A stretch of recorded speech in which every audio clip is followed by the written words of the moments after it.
Boa noite. Vamos abrir as nossas Bíblias em 2 Coríntios, capítulo 4. Carta de Paulo aos Coríntios, capítulo 4.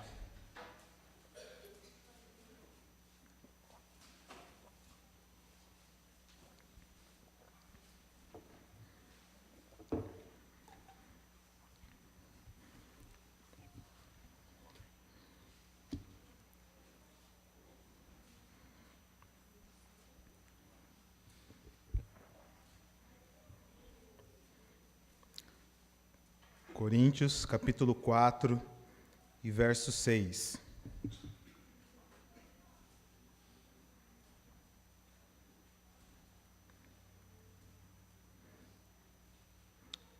Diz assim a palavra de Deus. Pois Deus que disse, das trevas resplandeça a luz, Ele mesmo brilhou em nossos corações, uma iluminação do conhecimento da glória de Deus na face de Cristo. Mas temos esse tesouro em vasos de barro, para mostrar que este poder, que a tudo excede, provém de Deus e não de nós. De todos os lados somos pressionados, mas não desanimados. Ficamos perplexos, mas não desesperados. Somos perseguidos, mas não abandonados. Abatidos, mas não destruídos. Trazemos sempre em nosso corpo o morrer de Jesus, para que a vida de Jesus também seja revelada em nosso corpo. Pois nós, que estamos vivos, somos sempre entregues à morte por amor a Jesus, para que a sua vida também se manifeste em nosso corpo mortal. De modo que em nós atua a morte, mas em vocês a vida. Está escrito, cri, por isso falei. Com esse mesmo espírito de fé, nós também cremos e por isso falamos. Porque sabemos que aquele que ressuscitou o Senhor Jesus dentre os mortos, também nos ressuscitará com Jesus e nos apresentará com vocês. Tudo isso é para o bem de vocês, para que a graça que está alcançando um número cada vez maior de pessoas faça que transbordem as ações de graça para a glória de Deus. Por isso, não desanimamos, embora exteriormente estejamos a desgastar-nos, interiormente estamos sendo renovados dia após dia, pois os nossos sofrimentos leves e momentâneos estão produzindo para nós uma glória eterna, que pesa mais do que todos eles. Assim, fixamos os olhos não naquilo que se vê, mas do que não se vê. Pois o que se vê é transitório, mas o que não se vê é eterno. Vamos orar mais uma vez. Pai amado, nosso grande Deus, estamos mais uma vez diante da Tua palavra e queremos que o Senhor fale conosco mais uma vez. Que o Seu Santo Espírito dirija-nos e que o Senhor nos instrua acerca daquilo que nós iremos fazer nesses próximos momentos. Muito obrigado. Eu deixo tudo entregue em Tuas mãos. Em nome de Jesus. Amém. Eu, às vezes, me pergunto se nós de fato sabemos o que nós estamos fazendo aqui. Se você, meu amigo, se você, meu irmão, que semana após semana se reúne nesse salão, sabe o que está acontecendo aqui. Sabe, de fato, o que significa essa reunião e o que significa abrir esse livro, essa palavra. Algumas semanas eu comecei a ler um livro que chama A Morte dos Mártires.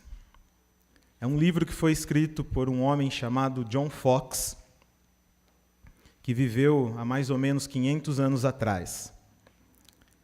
E nesse livro ele descreve um pouco como era ou como viveram os primeiros cristãos, nos primeiros séculos da igreja. E todos os desafios, e também o fervor, o amor, a fidelidade que aqueles homens tiveram com a palavra de Deus e com o próprio Deus. Pois os primeiros séculos foram tempos terríveis, em que o Império Romano empreendeu uma perseguição ferrenha nos cristãos. E nos primeiros 300 anos da era cristã, imperador após imperador perseguiu os cristãos e, de todas as formas possíveis, matavam os crentes no Senhor Jesus. Todas as formas possíveis que os homens tinham de produzir instrumentos de morte foram usados com os cristãos. Homens, mulheres, crianças eram despedaçados, eram queimados vivos, crucificados, dilacerados por leões, ursos, todas as formas possíveis, esquentados em caldeirões, queimados com óleo quente. E quando eu li essas histórias, eu fiquei pensando muito o que isso tudo representou para mim e para a minha igreja hoje.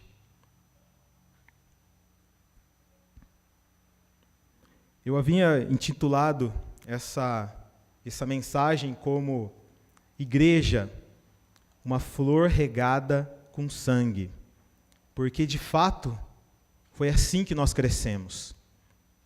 Foi assim que essa igreja aqui foi formada, com sangue, firmada no sangue de Cristo, mas crescida, alimentada e identificada,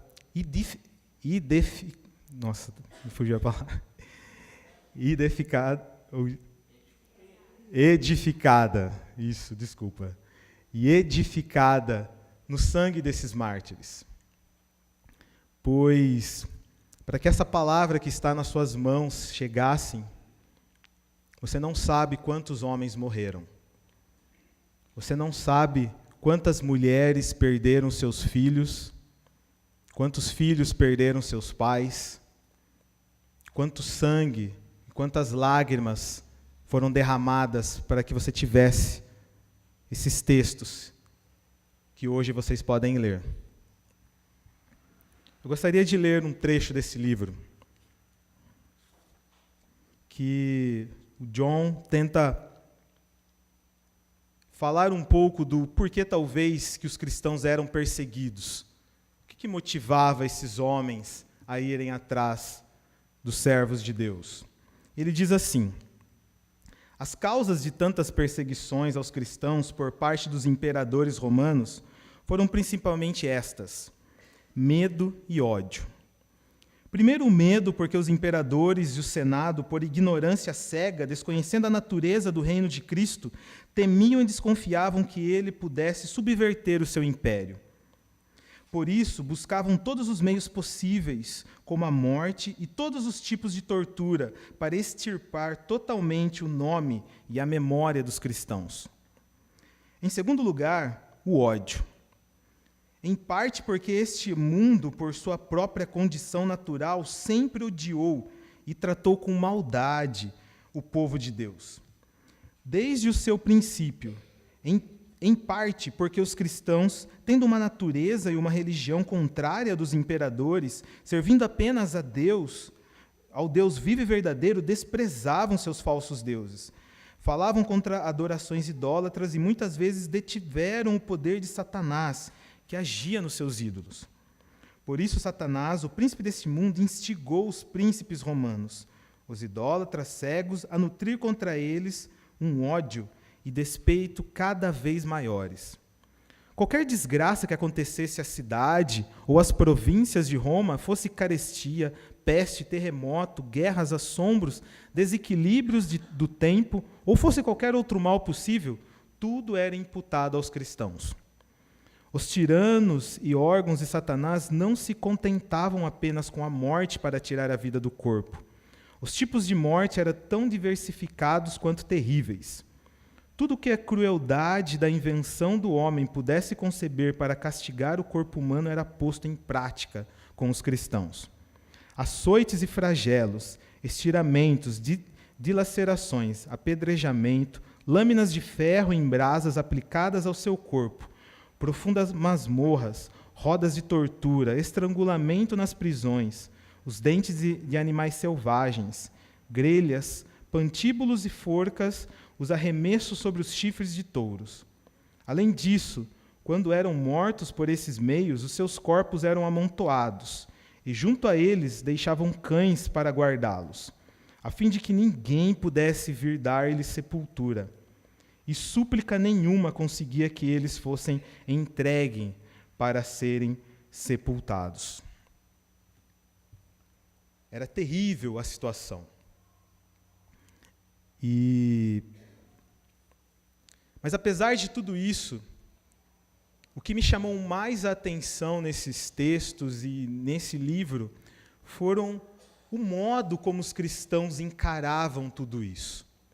O modo como o povo de Deus agia em frente à morte, diante dos mais terríveis sofrimentos, não apenas no seu próprio corpo, mas também nas pessoas a quem eles amavam.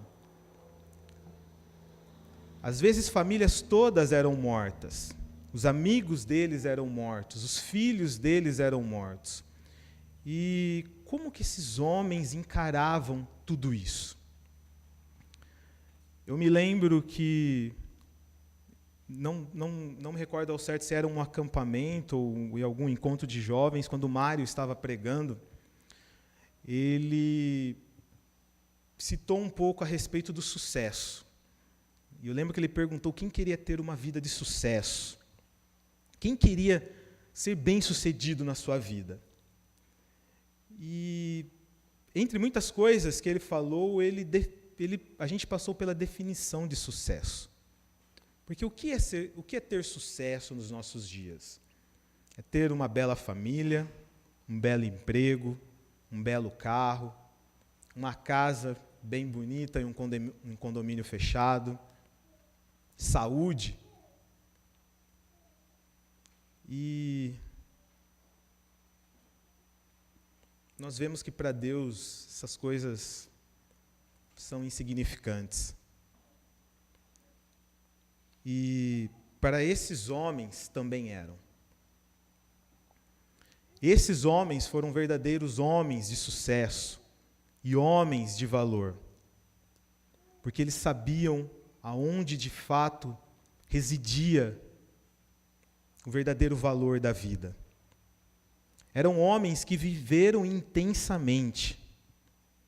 Muitas vezes nós confundimos o martírio com suicídio, mas nunca talvez foi tão diferente uma coisa da outra. No martírio, os cristãos morriam porque eles queriam viver. Eles morriam porque eles tinham entendido exatamente o que está escrito em Mateus capítulo 16.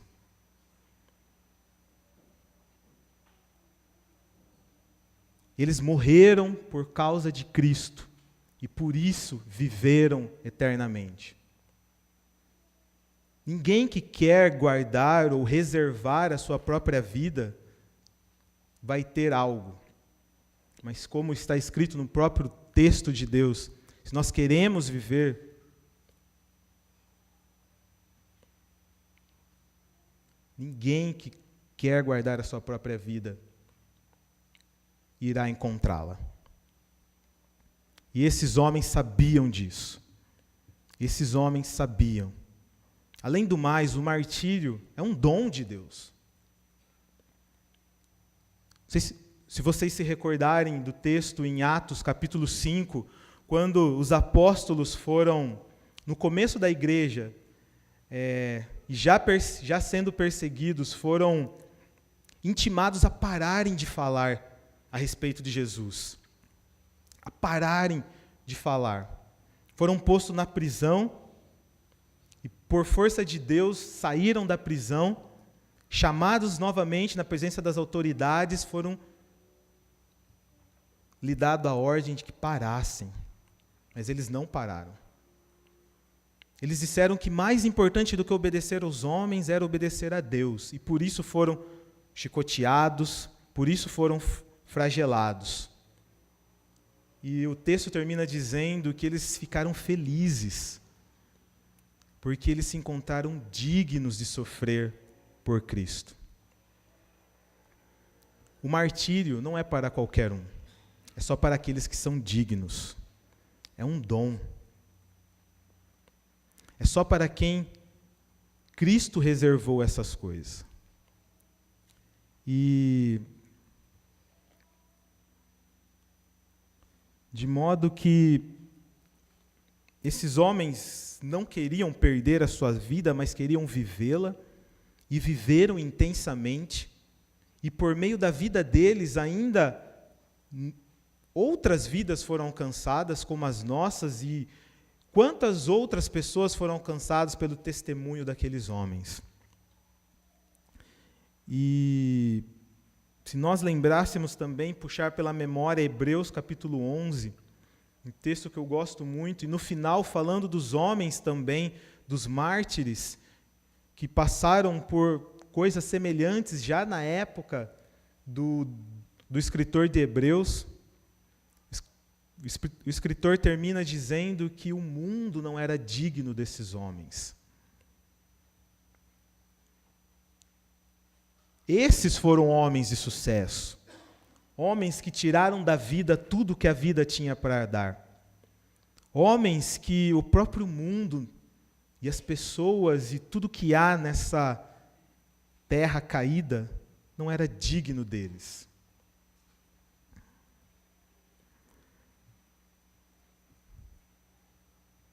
No século II, viveu um homem chamado Tertuliano, no segundo século. E Tertuliano foi um apologeta, um homem que defendeu muito a fé cristã, inclusive na presença de muitos homens importantes e contra também o flagelo dos seus irmãos. E dos escritos muito famosos dele, que ele dizia era que quanto mais comumente somos mortos, ele falando dos cristãos, por vocês, romanos, mas nós crescemos em número. O sangue dos cristãos é semente. E era exatamente isso que acontecia. Por incrível que pareça, talvez a igreja nunca cresceu, nunca tenha tido um boom tão grande quanto teve nos primeiros séculos. Aonde, apesar de toda a perseguição, apesar de todo o sofrimento e angústia que se tinha em ser um cristão, a igreja crescia, e crescia cada vez mais. Um outro texto dele, do próprio Tertuliano, diz que, ele diz assim: ontem nascemos e hoje enchemos o império, as cidades, as ilhas, os castelos, as vilas, as aldeias, os reais, as tribos, as decúrias, o palácio, o senado, o consistório. Só deixamos vazios os templos de vocês. Os cristãos cresceram, e cresceram regados no sangue dos mártires. Cresceram porque muitos não desistiram da sua fé. E por meio dela, essa fé, o próprio Cristo chegou a nós. Durante essa semana, estava fazendo um exercício, e até hoje pedi a ajuda do Hélio, mas eu tentei pensar em algum mártir do Antigo Testamento. Algum homem do Antigo Testamento que tenha morrido pela fé no Deus de Israel. Vocês conseguem pensar em alguém?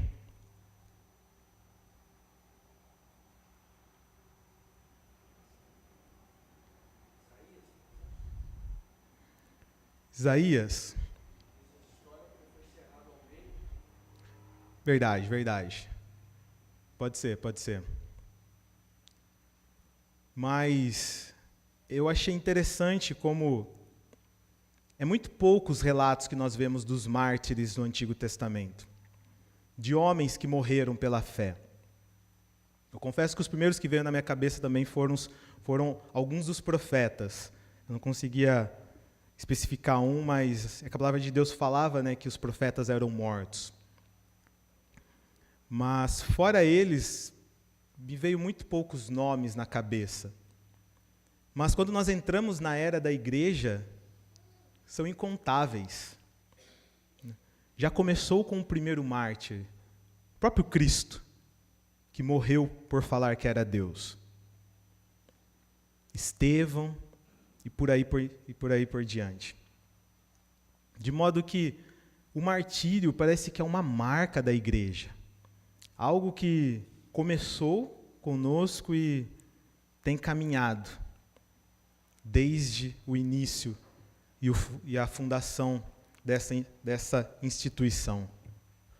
E eu vejo que Tertuliano tinha entendido muito bem isso. Entender que a perseguição e o sofrimento faz parte do nosso DNA. E mesmo, não sei se mesmo por ele, mas através dessas perseguições nós crescemos e espalhamos pelo mundo. E muito disso nós devemos a esses nossos irmãos no passado.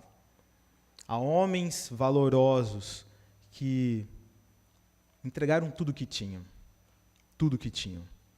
Não sobrou nada. A última coisa que tinham deles era a vida e lhe foi tirada. A última coisa que sobrou deles. Mas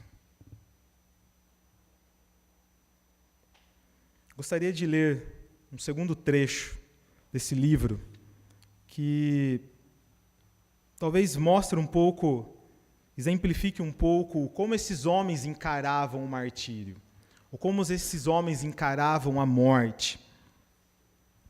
Essa é um depoimento de um deles, à beira do seu martírio. Ele diz assim: agora começo a ser um discípulo.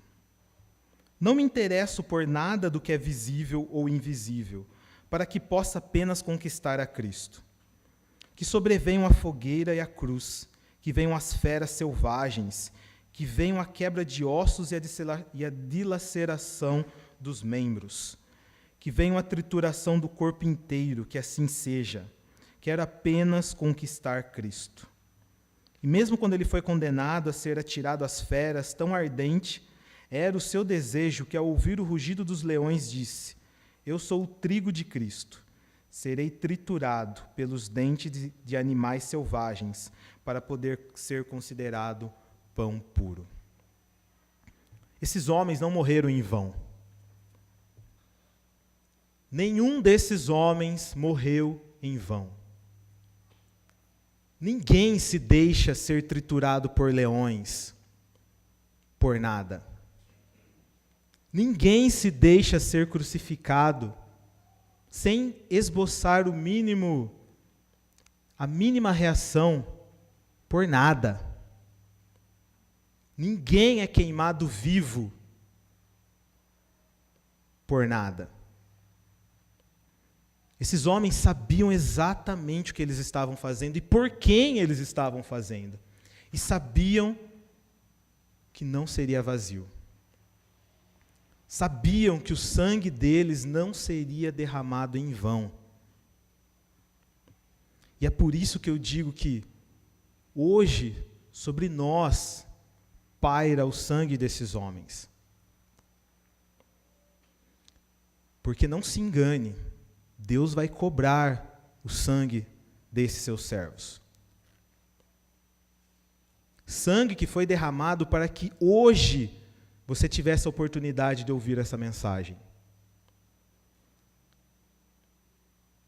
Homens que foram queimados vivos para que hoje você tivesse a chance de ouvir, mais uma vez, a mensagem do Evangelho.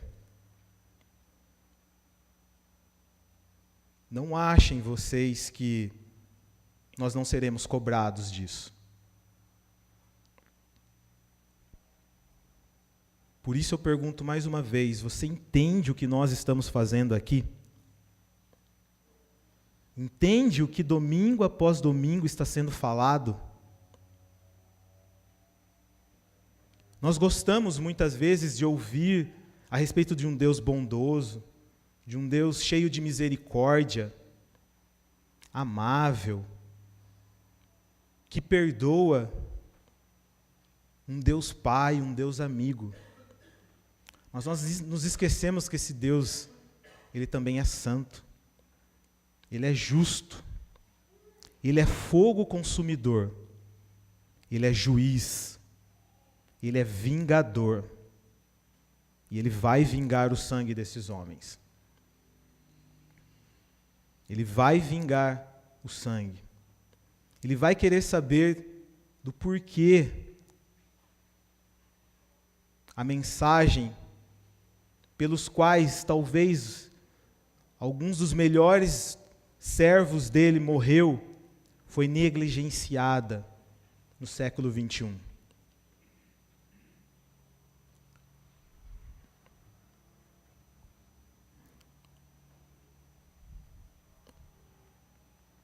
O que nós temos feito com essa mensagem?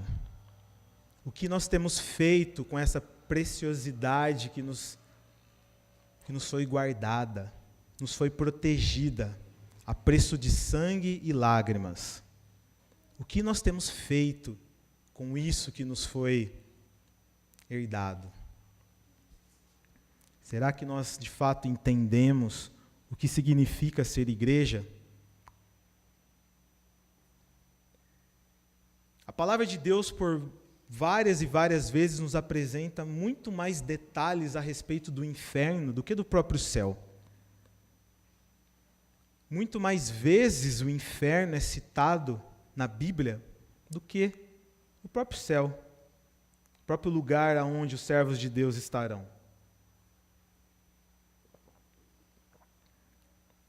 E eu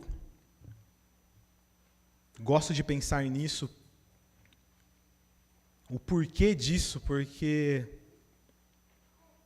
Deus quer nos avisar de algo, ou quer nos deixar alerta de um perigo eminente.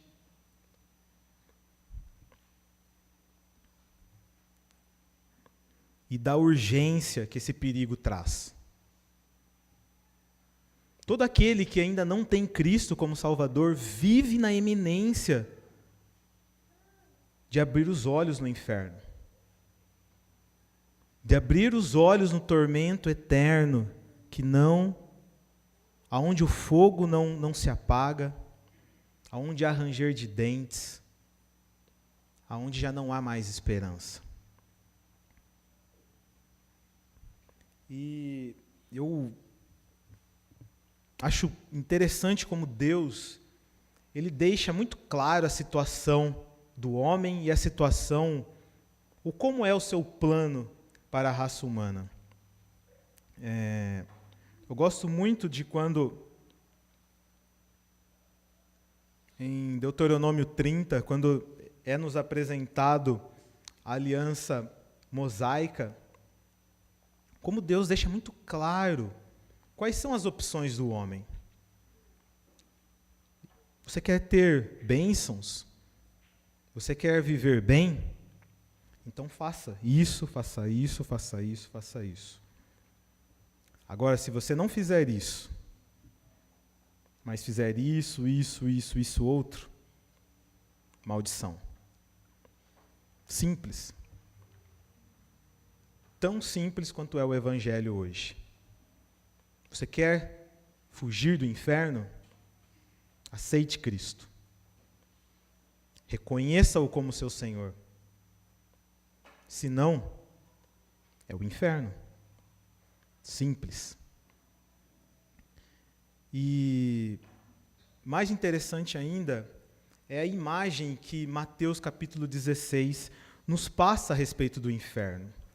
Porque quando Jesus está falando com Pedro a respeito da sua igreja e falando que neles seria edificada a igreja, e ele diz que o inferno não prevaleceria sobre ela.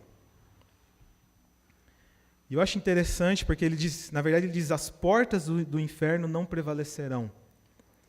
E geralmente as portas servem para separar um ambiente do outro. As portas talvez seja a primeira defesa que uma casa tem, ou que qualquer lugar tem, são as portas. E é interessante, ele fala que as portas do inferno não prevalecerão contra a igreja. Como se a igreja adentrasse no inferno. E às vezes eu vejo algumas coisas que eu acho interessante, o coro que nós cantamos hoje mesmo à noite, que fala que você tem uma escolha. Na verdade, você não tem escolha nenhuma. Você já está no inferno. Quando nós pregamos o Evangelho, quando domingo após domingo nós estamos aqui, o que está acontecendo, na verdade, é uma tentativa de te tirar do inferno, no qual você já está condenado, já está perdido. O Evangelho não é uma dentre muitas opções que você tem. Não é como um produto que dentro em cima de uma prateleira que você escolhe. Você não tem opção. É a única opção que há. Não é algo que você faz se você quer. É algo que você faz se você não quer passar uma eternidade no inferno. O inferno ele é tão real quanto o ar que nós respiramos. Não se engane disso. Mais presente na Bíblia, como nós vemos, do que o próprio céu. E é o lugar que você irá passar a sua eternidade se rejeitar a Cristo. Há uma frase do C.S. Lewis que eu gosto muito, que ele diz: morra antes de morrer. Não há chance depois disso. Morra antes de morrer. Uma outra frase ainda do Ariovaldo Ramos que eu gosto também, ele diz: só se vive uma vez, dependendo de como é para sempre. Depende de você. Morrer antes de morrer. Ou continuar na prepotência de viver uma vida alicerçada nas forças do seu próprio braço. Rejeitando a Cristo, rejeitando o seu sangue, e rejeitando o sangue de tantos homens que morreram para que hoje você ouvisse isso. O sangue desses homens também cairá sobre a sua cabeça. Por isso que, chegando agora no final dessa mensagem,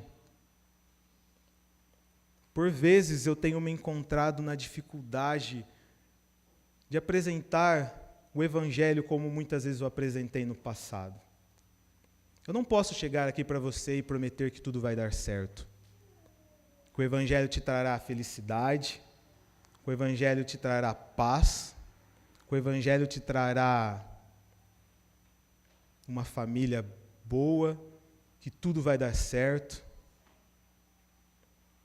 Quando eu olho para a história, o que eu vejo são homens sendo despedaçados vivos. Não há como falar que isso também não chegará aos nossos dias. Mas o que eu posso falar e do que se trata o Evangelho, é não passar uma eternidade no inferno. Cristo morreu para que nós tivéssemos a oportunidade de nos reconciliarmos com Deus. Vida eterna, conversão, não se trata da nossa felicidade, não se trata de estarmos bem ou estarmos em paz, se trata de não passarmos uma eternidade no inferno, de não perdermos a nossa vida. E não isso que acontece aqui nesse mundo.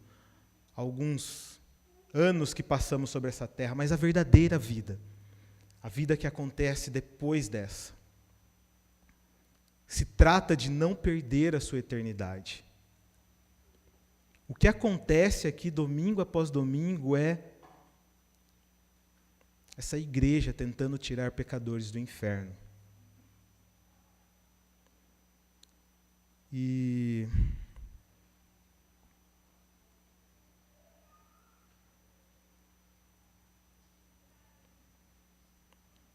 às vezes eu penso se nós de fato estamos entendendo isso.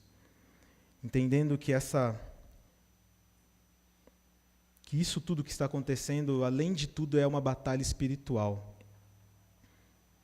Há um reino demoníaco também se movendo nesse mundo. E é contra ele que nós também batalhamos. Ou somente contra ele. E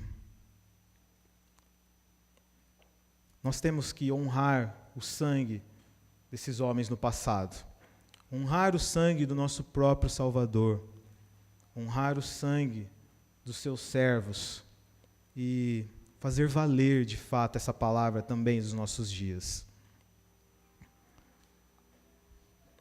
Para encerrar, gostaria de ler apenas um último trecho